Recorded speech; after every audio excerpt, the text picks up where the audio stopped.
اور اعتماد کے ساتھ پروان چڑھایا۔ زین کے بھائیوں اور سارہ کی بہنوں نے بھی یہ جان لیا کہ مضبوط ارادے اور خلوص نیت سے بڑے مسائل حل ہونے ہیں۔ آنے والے دنوں میں حویلی میں سکون اور محبت اور خلوص کا راج تھا۔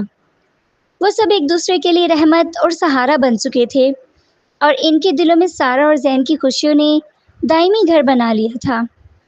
یوں تمام الجھنوں کے بعد اس کہانی کا اختتام خوشگوار ہوا اور سب نے امن و آشتی کے ساتھ ایک خاندان کی طرح رہنا شروع کر دیا۔